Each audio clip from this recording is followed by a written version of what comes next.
everyone. Good day and welcome to Alena Media TV. We are broadcasting from Toronto, Canada. I am Elsa Abraham. Kindly take note of our weekly activities and satellite channel. On Mondays, we'll bring you African history. Tuesdays are editorials. Wednesday is African news.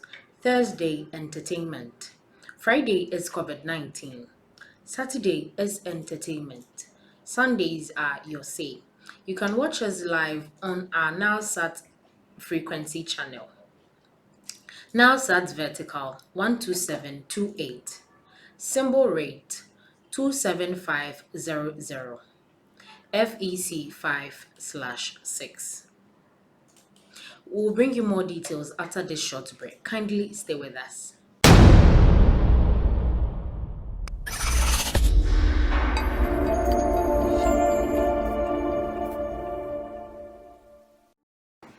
Thanks for staying with us. Now let's go for our details today. East Africa is a massive region of countries and spanning as many as 19 territories. The cultures of East Africa are diverse, but there are common threads that run through much of the region. Many countries have a shared heritage of Western colonization, Islamic conquest, and subsequent independence. At times, multiple countries have been joined under a single European empire, colonial territory, or sultanate. As much as these countries have in common, so too do they differ in fact. Even within a single nation, there may be as many as 100 different cultures, dozens of languages, and very distinct views of their national identity. Like many arbitrary distinctions, there are some debates over which nations are a part of East Africa. The East African community consists only of Burundi, Kenya, Rwanda, Tanzania, and Uganda. Both Burundi and Rwanda are sometimes considered a part of Central Africa.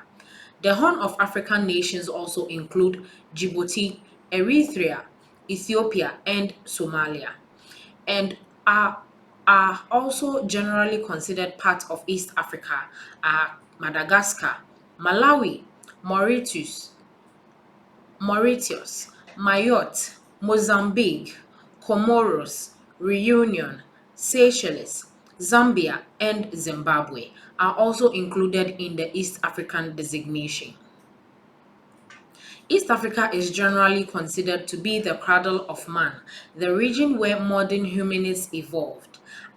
Agriculture itself began in the highlands of Ethiopia with the domestication of the wild ass and theft. Up until the 15th century, the cultures of Eastern Africa lived in relative isolation, building up kingdoms and empires, spreading agriculture and civilization throughout the region.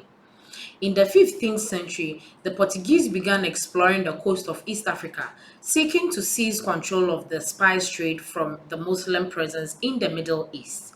Islamic resistance to this led to a large scale of Arab colonization of the coast, which lasted until European colonialism began in the East earnest in the 19th century. The Portuguese, Germans, French, British, and Italians all controlled large portions of East Africa during the colonial period. All of these countries influenced the local culture significantly. There are hundreds of languages spoken throughout East Africa, ranging from these spoken by only a few thousands of those spoken by millions. The most widely spoken language by far is Swahili, with more than 5 million native speakers. The millions were who speak it as a secondary trade language. The island nations of East Africa, such as Madagascar, do not speak Swahili and instead speaking their own native languages such as Malagasy.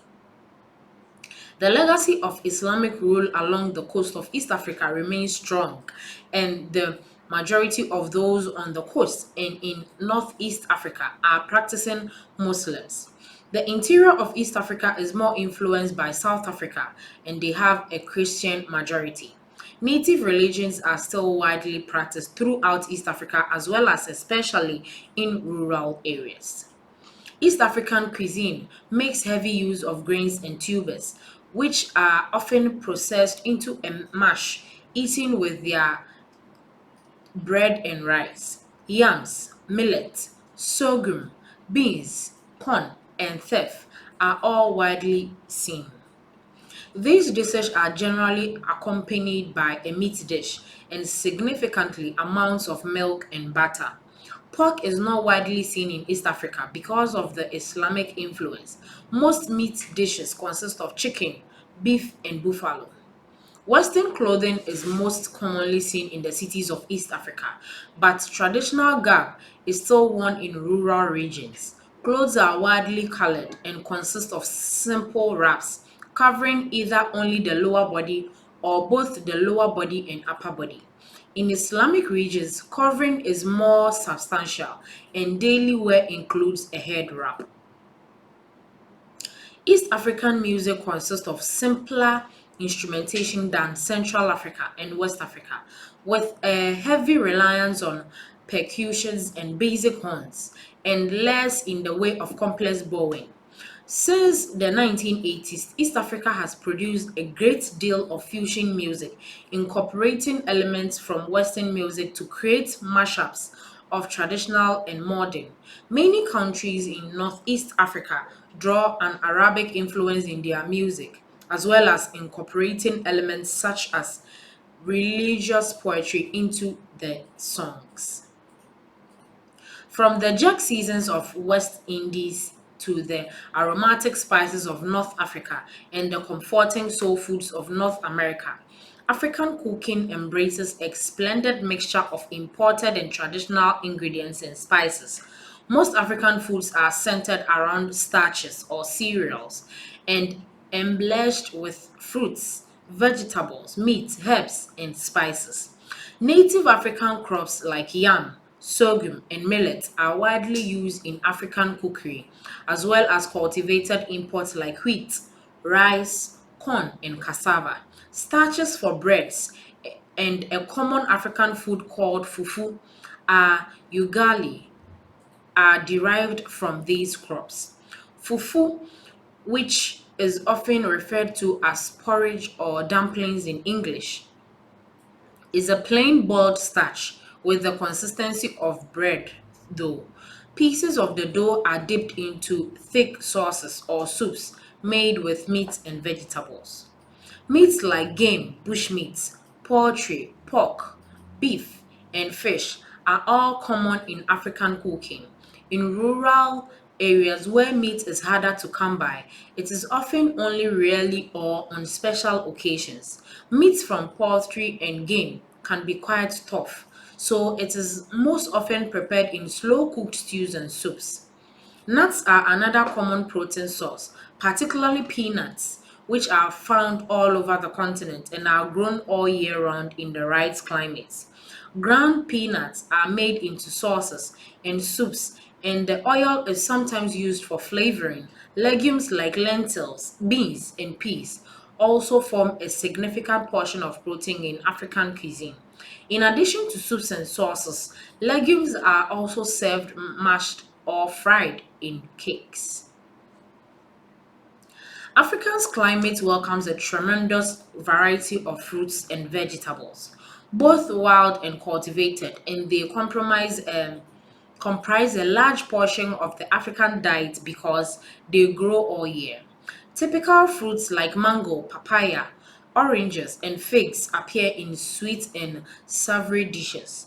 Bananas and plantains are often eaten ripe and overripe, either raw or cooked, and green bananas are the main ingredients of many dishes.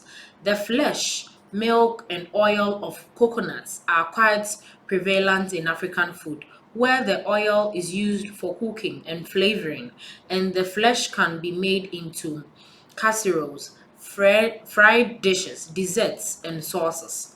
Milk produced from boiling coconut flesh is made into drinks or used in soups and sauces.